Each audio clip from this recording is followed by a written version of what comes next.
Alright guys, so today we're going to be talking about if you should buy cheap cleats or expensive cleats for soccer. We're going to see the differences and if maybe the cheap ones are worth it or maybe buying expensive are worth it. This is just an example. So on the Tiempo line, they have the highest one, the most expensive ones are the Elite. Then it's the Pro, then the Academy, and then the Club. Club being the cheapest ones, and then you can probably find those in your Academy or at your, I don't know, any sports good that you can find. Most of the time you're not gonna find the Elite ones there. Those are the most expensive, and most of the time you gotta buy them online. So first, let's talk about durability.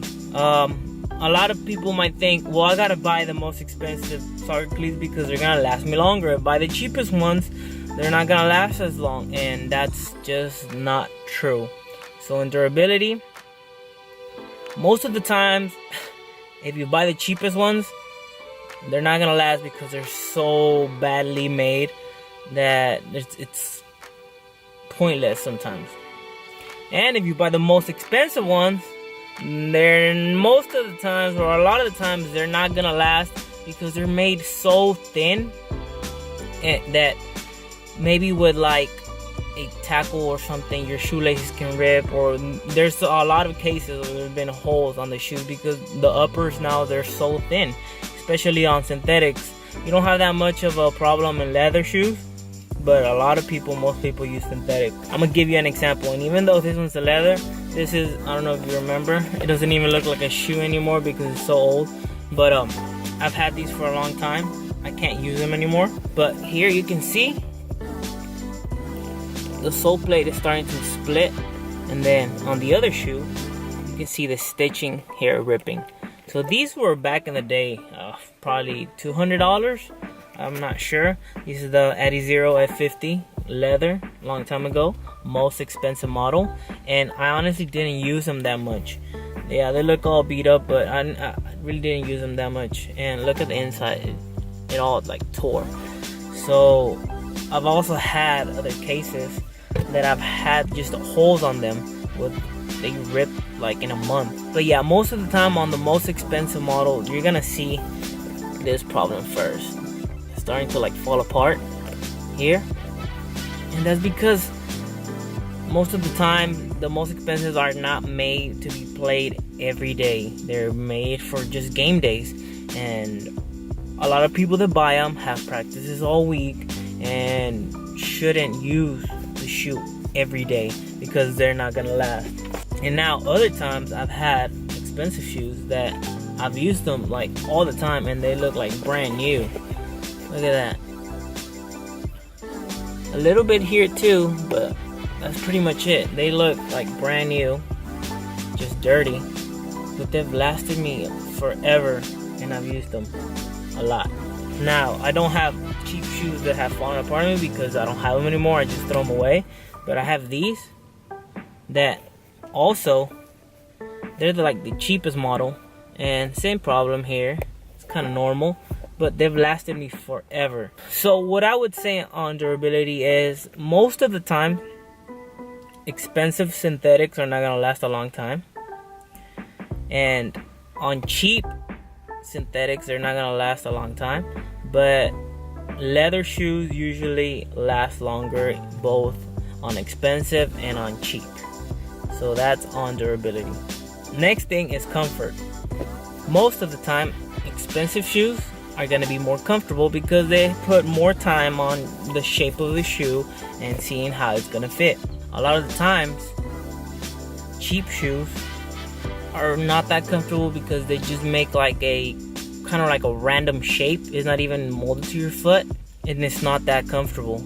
But not all the time. Most of the time, leather shoes are more comfortable when they're cheap and also inexpensive.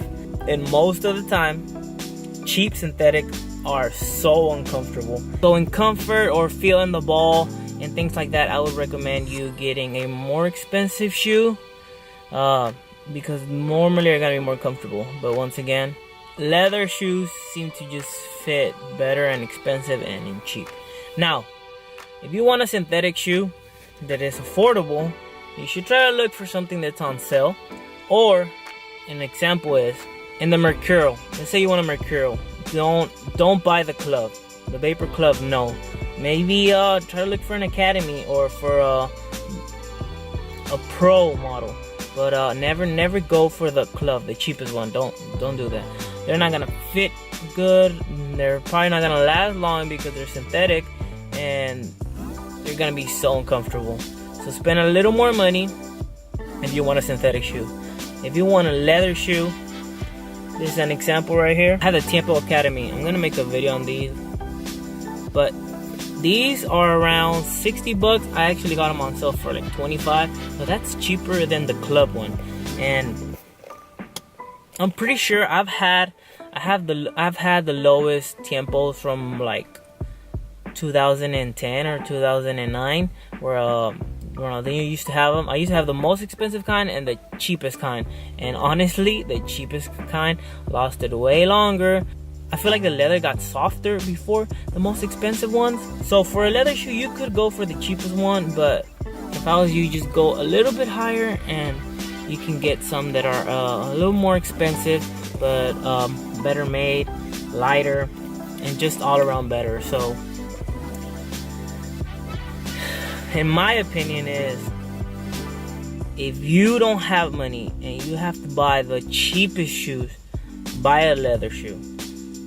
Now, if you want a synthetic, spend a little bit more money and buy a little bit of a higher tier shoe.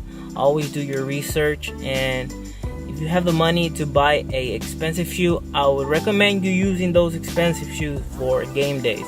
If you have practice, use a cheaper shoe that may be similar. If you have like a high tier Tiempo, then I would use like a lower tier Tiempo for practices, so you have an idea of the same feel on the ball. Even though it's not the same, it's similar, and you won't feel so weird during game days. But yeah, let me know what you think. If you have any other questions, just ask me below.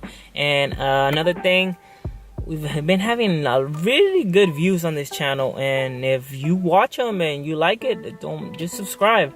Just remember, you can ask me questions here. We're a small channel. Alrighty, so I'll see you on the next video.